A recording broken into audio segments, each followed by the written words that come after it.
তাড়াহুড়ো করে ঘুরতে বার হয়েছি। তাই করো দেখছে আয়াদের পা দেখুন কি অবস্থা, পড়ে গিয়ে পুরো একদম কেটে গেছে। তো চলো একটু hello, welcome to my channel. আমি সোনালি নিয়ে চলে এসেছি আবারও একটা নতুন ব্লগ। তো আমার নতুন ব্লগে সবাইকে স্বাগত জানিয়ে শুরু করছি আজকের এপিসোড। আমরা রাত 12টার সময় রওনা দিয়েছি বাড়ি থেকে, মানে আমার বাপের বাড়ি থেকে, আর যাব ইসলামপুর। আর কালকে বোনের রিসেপশন আছে, তো সেই উদ্দেশ্যেই রওনা দিয়েছি। এখানে আমি যাচ্ছি, ইকরামুল ভাই যাচ্ছে, আয়াতের পাপা আর কামাল মামা ড্রাইভিং করছে।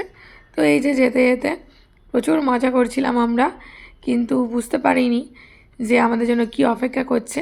বাট খুবই মজা করতে করতে গিয়েছি আমরা, খুবই আনন্দ করেছি, কি বলবো।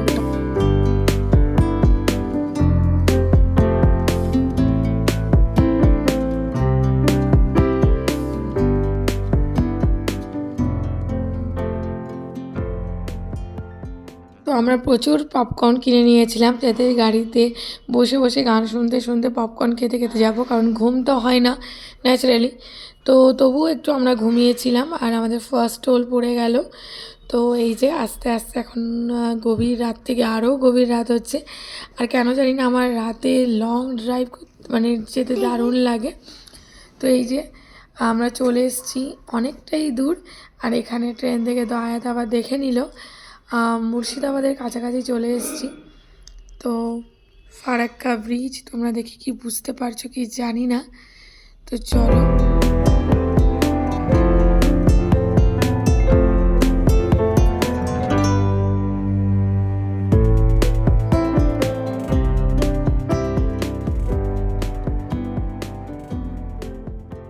দেখতে দেখতে চলে এলাম আমরা ফারাক্কার টোলে। আর আমি একটু জায়গাগুলো চিনি না, তো একটু মিস্টেক হচ্ছে, তোমরা কিছু মনে করো না। তো আমরা ভাবছি সামনেই একটু আমরা দাঁড়াবো, এখানকার ঠান্ডাটা একটু ফিল করতে হবে, দারুণ ঠান্ডা কিন্তু আজকে।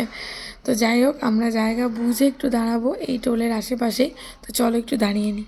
আমরা এখন ফারাক্কায় চলে এসেছি, আর এখানে দাঁড়ালাম একটু, জাস্ট হাত পাগুলো একটু ছেড়ে নিচ্ছি, যাতে মানে অনেকক্ষণ বসে আছি তো, তাই জন্য পাটা অনেক ব্যথা করছিল, এই কারণে নেমে একটু হাঁটাচলা করে নিচ্ছি।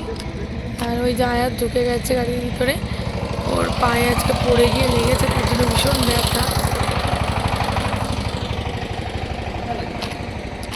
আমাদের পিছনে সেই গাড়িটা দাঁড়িয়ে পড়লো, ভাবলাম এখানে একটু ফটোশ্যুট করবো। যাই হোক, চলো ভিতরে গিয়ে বসি। অনেকক্ষণ হাঁটাচলা করে নিয়েছি, ওরাও আসছে।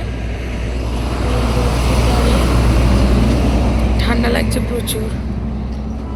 আয়াত, মাম্মি কিছু বলো, গাইস নাও কিছু বলো। ঠান্ডা লাগছে মা,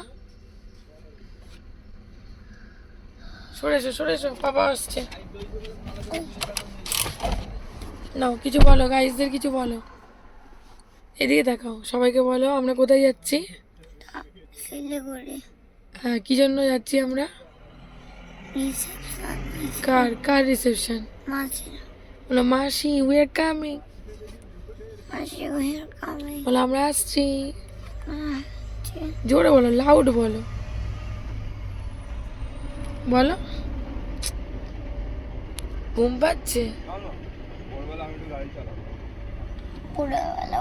পাপা গাড়ি চালাবে। হ্যাঁ, স্মাইল করেছে বেবি, এদিকে তাকাও, স্মাইল। ভোরবেলা গাড়ি চালাবে। ক্যামেরাটা কোথায় রাখবো তুমি জানো? ক্যামেরা এই জায়গায় নিয়েছো না পিছনে কোনো একটা ব্যাগে? দাদা একটা কথা জিজ্ঞাসা করবো, ভাঁড়টা ব্যাপার কি আমি বুঝতে, সবাই যারা যাচ্ছে তাদের হাতে দেখি ভাঁড় রয়েছে, কিছু আছে।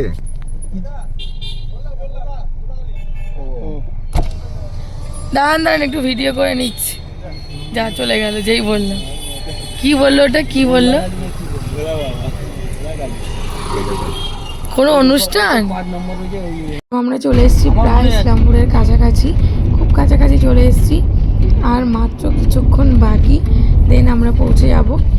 আর আয়াত তো একেবারে ঘুমাচ্ছে পুরো ফুল টুস। চল, আমরা রুমে এসে গেছি।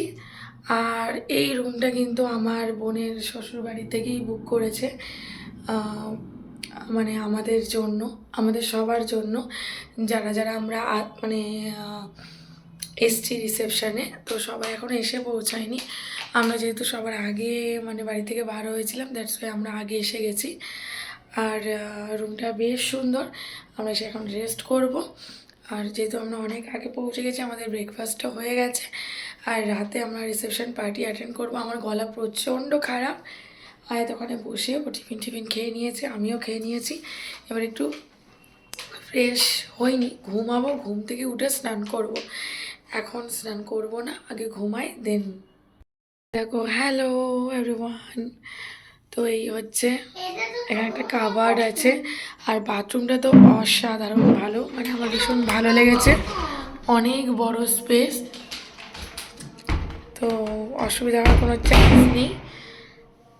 এরকম রুম সবার জন্যই বুকিং করে রেখেছে। হ্যাঁ, তো আয়াদের পাপা অনেকগুলো পপকর্ন এনেছিল। এটাই এনেছে মা, এটাই রয়েছে মনে হয়। আর গাড়িতে পাপা এসে দেখছে। আর আয়াদের পা দেখুন কি অবস্থা, পড়ে গিয়ে পুরো একদম কেটে গেছে। তো চলো একটু ঘুমিয়ে রেস্ট নিয়ে নিই, তারপর তোমাদের সঙ্গে তো দেখা হবেই। টোটো করে ঘুরতে বার হয়েছি। হাই করো আয়াত। পরে লিরিক্স দিয়ে দেবো হাতে মেহেন্দি।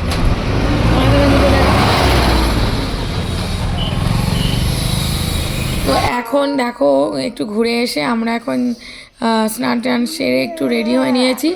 যাব বোনের সঙ্গে দেখা করতে। বোনের দিনের বেলাতেও আর কি হচ্ছে রিসেপশনটা, আবার রাতেও হবে। রাতে মেনলি আমরা টেকওভার করে যাব। তো এখন ভাবলাম একটু দেখে আসি। আর আমাদের লাঞ্চটা ওখানে করতে বলেছে, তো ওখানেই যাচ্ছি। তো দেখো নেমে যাচ্ছি। আর আমরা গাড়িতে যাব এখন, টোটো করে আর যাবো না। তো এই যে, আর আমার ঘুম হয়নি বলে মেকওভারটাও একদম চুড়েলের মতো লাগছে। তো সেটাকে সবাই ইগনোর করো। একদমই হেভি লাগছিল না। হাতের অবস্থাটা দেখেছো, এত বড় বিপদ ঘটে যাবে এখানে মানে আসার পরই বুঝতে পারিনি। তো দেখো ওর বাবা কোলে করে নিচ্ছে, কারণ মেয়ে আমার একটু হাঁটতে পারছিল না।